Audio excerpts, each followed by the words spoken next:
Hallelujah hallelujah.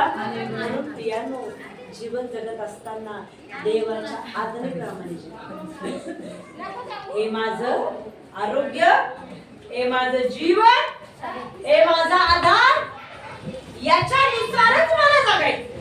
Hallelujah hallelujah hallelujah. Yeshu Masih की hallelujah. जसा आई बापावर काय कर, कसं कर, ख्रिस्ताने तुझ्यावर जशी प्रीती केली तशी कोणावर प्रीती कर, आपल्या आई वडिलांवर, सासू सासऱ्यावर काय कर, तशीच प्रीती कर. तुझ्या प्रीतीद्वारे त्यांचे मन देव जिंकणार. हालेलुया. तुझ्या प्रीतीद्वारे त्यांचे मन देव जिंकणार, त्यांच्या मनातला वैरभाव देव दूर करणार. पण तुझी पहिली प्रीती कोण? माझा येशू. पहिली प्रीती कोण? कोण? पहिली प्रीतीसाठी मी सगळं करायला तयार, येशूसाठी मला करायचंय. हालेलुया. जर वाद असेल तर मला जाऊन समेट करायचंय. कोणासाठी? कोणासाठी? कोणासाठी? मी काल ना एक फोनवर एक दृष्टांत वाचला एक बाईचा. मी आता पुढे चालू तुम्हाला सेंड करत तुमच्या फोनवर. ती बाई इतकी प्रार्थनेत होती, इतकी प्रार्थनेत, लहानपणापासून वचनात प्रार्थनेत. आराधना चालू असताना सगळेजण आराधनेमध्ये बसले, ती पण प्रार्थना करत होती. आराधना करताना तिला देवाच्या आत्म्याने असं ओढून नेताना दाखवलं. म्हणजे तिचा आत्मा, म्हणजे तिचं एक तास देवाने तिला वर नेताना असं दाखवलं. आत्म्यात तिला देवाने वर नेलं आणि अचानक तिच्या आजूबाजूनी ना चटके बसायला सुरुवात झाली. मग तिने ते दृष्टांत पाहिले, पूर्ण आगीने लोक पाहिले त्या आगीमध्ये, आणि ते लोक त्यांचं मांस जळत आहे, चढत आहे, इतकं भयंकर ते लोक ओरडत आहे. मग तिच्यासोबत देवाचा आत्मा तिच्याशी बोलत होता की हे बघ, हा माणूस दारू पिऊन जगीचे कधी प्रभूचा स्वीकार नाही केला, जगी गोष्टीमध्ये आणि व्यर्थ दिवस घालवले, म्हणून हा कुठे नरकाच्या यातनेमध्ये. मग ती म्हणजे मी तर असं काहीच केलं नाही, मी तर प्रार्थना करत होते, वचन वाचत होते, दर्शन देत होते, मी सगळं केलं, मी तुला सोडून जीवन जगलेच नाही. हालेलुया. देवाच्या आत्म्याने तिला एक गोष्ट विचारली, तू कधी क्षमा केलीस का? हालेलुया. तू कधी क्षमा केलीस का? तिला देवाने आठवलं, कोणासोबत तुझं वैर आहे, तू कधी जाऊन क्षमा मागितली का? वचन ऐकलं, कधी तू चुकी केलीस का? तू क्षमा नाही केली म्हणून आज तुझे नरकाच्या यातनेमध्ये. आज तुला संधी आहे, तू यासाठी यातमध्ये जा आणि अनेकांना क्षमा कर. त्याच्या विरोधात तू वागली, त्याला काय कर, क्षमा. तू सगळं करत तर तुझ्यामध्ये क्षमा नाही, तरी तू कुठेस नरकाच्या अग्नीमध्ये यातना भोगशील.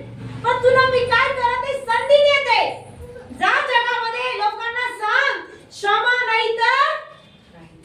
Hallelujah hallelujah. आराधना करत असताना तुझा आत्मा तुझ्या शरीरामध्ये आला, ती भामून रडत होती, सगळ्याला सांगत होती, मला असं दृष्टांत काढला, मला देवाच्या आत्म्याने नरकात निवडले आणि मला सांगितलं, तू विचारलं, मी सगळं केलं, प्रार्थना वचन सगळं केलं, म्हणजे म्हटलं तू क्षमा केलेली नाही. काय म्हटलं? तू क्षमा केली नाही, तू सगळं केलं, मी मान्य करतो, पण तुझ्यामध्ये क्षमेचं मन नाही, म्हणून तू कुठे नरकाच्या यातना भोगायला लागली. जाऊन सगळ्यांना क्षमा खूप करणं गरजेचं आहे, कारण की इथं आम्ही राहणार आहे का? आजची गॅरंटी, उद्याची गॅरंटी नाही, उद्या काय होईल सांगता येत नाही, पण आजच दिवस आहे.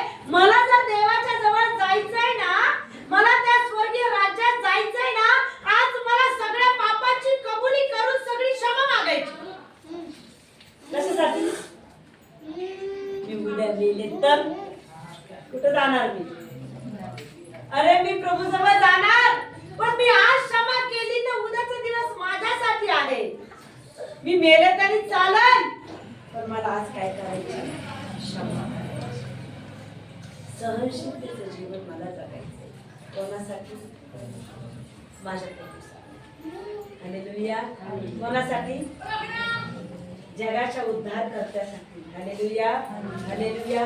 कारण की प्रियानो, सगळं जग मिळवलं आणि आत्म्याचा नाश करून घेतला, काही लाभ आहे का? आहे का? Hallelujah, hallelujah. आपण एक शेवटचं वचन वाचू आणि मग समाप्त करू. अनुवादाचा 5वा अध्याय. दादा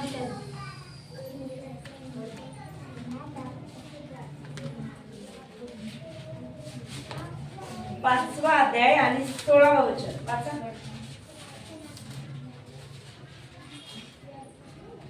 तुझा देव परमेश्वर ह्याने तुला आज्ञा केल्याप्रमाणे आपल्या बापाचा व आपल्या आईचा मान राख, म्हणजे जो देश तुझा देव परमेश्वर तुला देत आहे त्यात तू चिरकाळ राहशील. Hallelujah, hallelujah.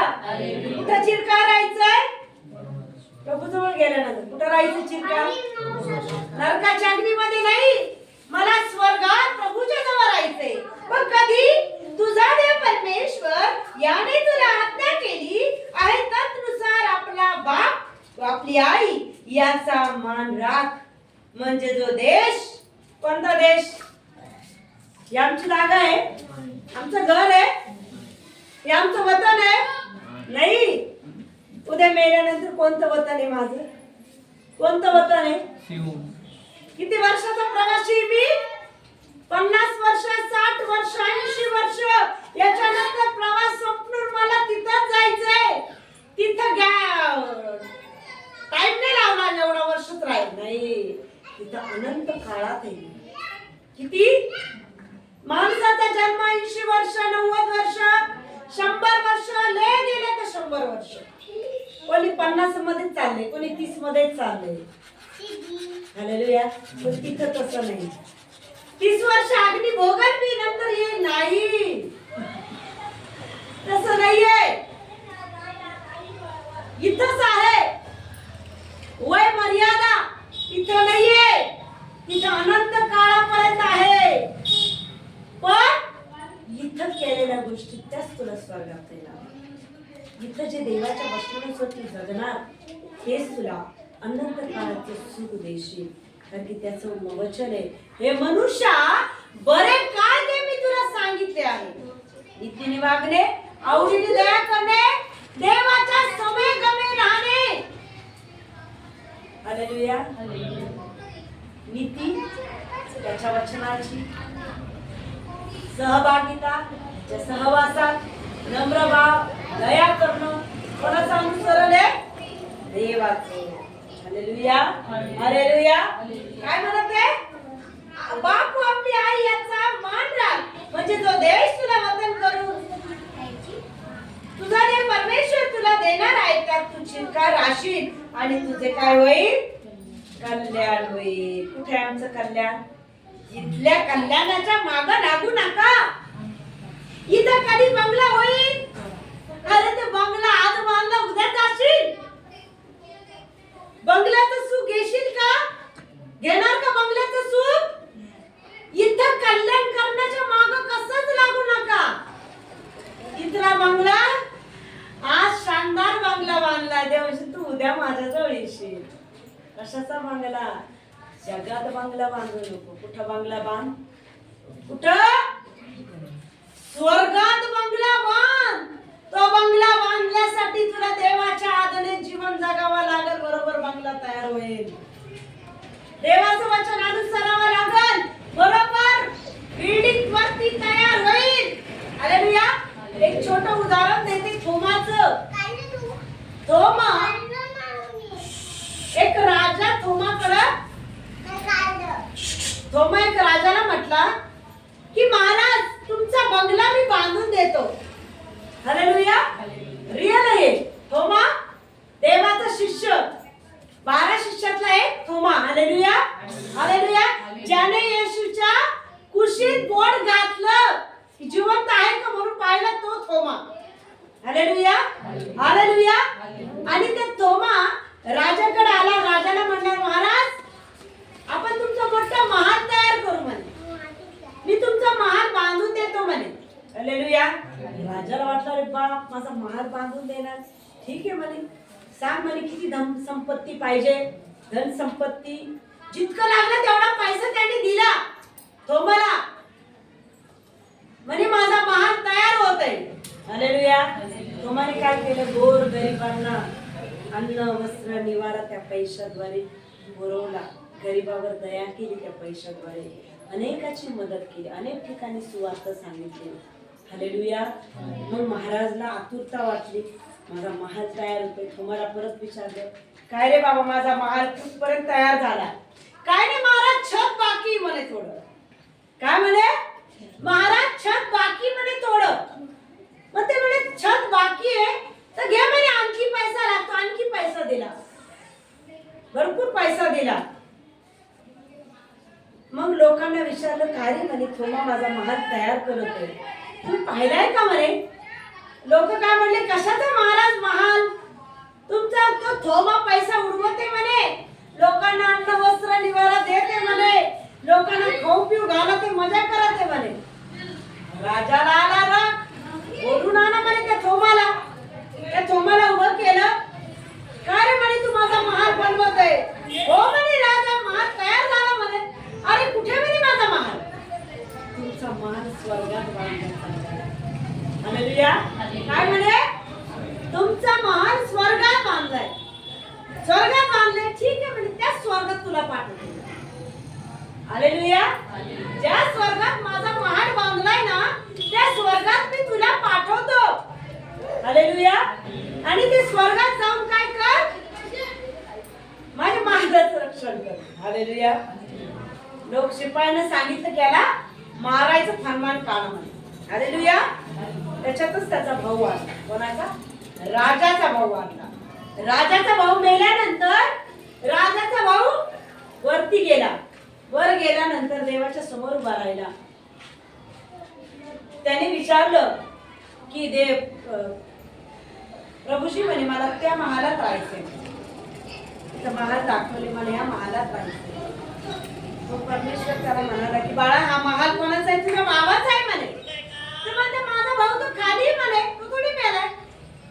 अरे हा महाल त्याच्यासाठी बांधलाय म्हणे, हा भव्य जो महाल आहे त्याच्यासाठी बांधलाय म्हणे. थोमाने जे त्याच्या पैशाचं कार्य केले, त्याचा महाल कुठे बांधलाय? कुठे बांधलाय? राजाने केला असतं. गोरगरिबावर दया केली असती राजाने, पण त्या थोमाद्वारे त्याचा महाल कुठं बांधला गेलाय? स्वर्गात बांधला गेलाय. हालेलुया. हालेलुया. मग देवाने त्याच्या भावाला जिवंत केलं आणि सांगितलं, जा आणि तू काय कर, तुझ्या भावाला दिसता. हालेलुया. त्याचा भाऊ जिवंत झाला आणि त्याच्या भावाने त्या महाराजाला म्हटलं, म्हणे तुझा महाल तर स्वर्गात बांधला म्हणे, तू काय नेकीचं काम केलं. मग त्या महाराजाने विचारलं, मी कुठं नेकीचं काम केलं म्हणे? अरे ज्या थोमाने तुझ्या पैशाद्वारे जे नीतीचं काम केलं, त्याच्यामध्ये तुझा महाल स्वर्गात बांधलाय म्हणे. मग त्याचे होश उडाले की त्या थोमाला मी मारणार होतो, पण त्या थोमाने माझ्या संपत्तीचा योग्य वापर केला. आज माझा मन स्वर्गात बांधला. हालेलुया. हालेलुया. मग त्या भावाने त्या राजाला विचारलं, मी पण काय करू म्हणे, मला माझा महाल कसा होईल? मग तो महाराज काय म्हणतो त्याला, जे थोमाने केलं ते तू कर, म्हणजे तुझा महाल स्वर्गात बांधला जाईल. हालेलुया. मग कोणत्या महालाच्या मागे लागणार आम्ही? स्वर्गीय. कोणता? स्वर्गीय. पैसा साठवून, नीती साठवून, देवाचं वचन अनुसरून, नीतीने वागून, प्रीतीने, शांतीने, नम्रतेने वागून, देवाच्या आज्ञा पाळून, नम्र भावाने चालून आमचा महाल कुठे? कुठे? कोणाच्या मागे लागा? मला बंगला बांधायचा आहे. त्या बंगल्यासाठी मला तयार करायची. काय? देवाचं वचन वाचायचंय, देवाचं वचन अनुसरण करायचंय, नीतीने चालायचंय. म्हणजे माझा महाल कुठे? उद्या जरी गेले तर डायरेक्ट कुठे? अरे बंगल्यात. आज झोपडीत आहे तर दुःख करू नका. आज झोपडीत आहात तर दुःख करू नका. या झोपडीपेक्षा त्या महालाकडे लक्ष असू द्या. हालेलुया. त्या महालाकडे लक्ष असू द्या. तो महाल कायमस्वरूपी तुमच्यासाठी आहे. हालेलुया. त्याला पैशाची गरज नाही, नीतीची, वचनाची, देवाच्या सहभागितेची, नम्र भावाची गरज आहे. हालेलुया. हालेलुया. तुमचा पैसा देवाच्या कार्यासाठी, देवाच्या उपयोगासाठी, जगात पैसा साठवून बंगला बांधण्यापेक्षा स्वर्गीय बंगला बांधण्याकडे लक्ष द्या. हालेलुया. हालेलुया. हालेलुया. काही वेळेस आम्ही किती वचन ऐकतो पण क्षमा करतच नाही. किती आम्ही प्रार्थना करतो पण अनुसरण करतच नाही. वचन काय म्हणतं? एक शेवटचं वचन वाचते. उपदेशकाचं पुस्तक 11वा अध्याय सप्तमी समाप्त. उपदेशकाचा 11वा अध्याय.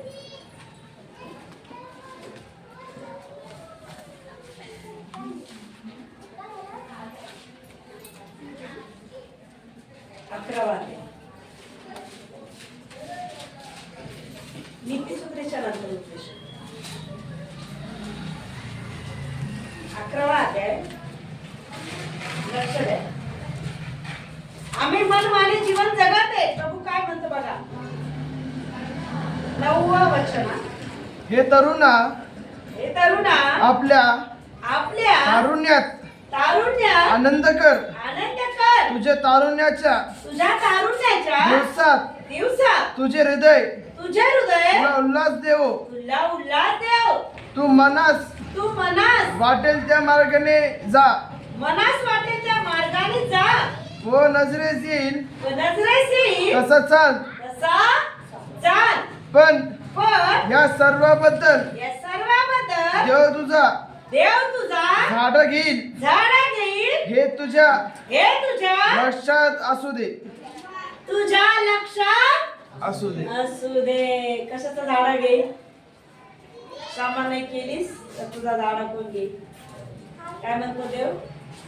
हे तरुण मनामध्ये मनमाने वाग. जिकडे जाशील तिकडे जा. जसं वागशील वाग. पण लक्षात ठेव या सगळ्या गोष्टीचा झाडा कोण घेईल? परमेश्वर. आज वाटण कशाला करायची क्षमा? जाऊ दे. देव काय म्हणतो? लक्षात ठेव झाडा घेईल. क्षमा नाही करत ना, मी झाडा घेईल. सहनशील जीवन जे जगत नाहीस ना, मी झाडा घेईल. हालेलुया. हालेलुया. हालेलुया. म्हणून प्रियानो हे सगळ्यात महत्वाचं आहे. हालेलुया. हे आमच्या देहाला आरोग्य, हाडांना सत्व आहे. देहाला तर आरोग्य आहे पण हाडांना सत्व आहे. हे आम्हाला सार्वकालिक जीवनामध्ये नेण्याचा मार्ग आहे. हालेलुया. हालेलुया. प्रभू येशू हे वचन तुम्हाला आणि मला समजण्यासाठी सहाय्य मदत करा. आमेन.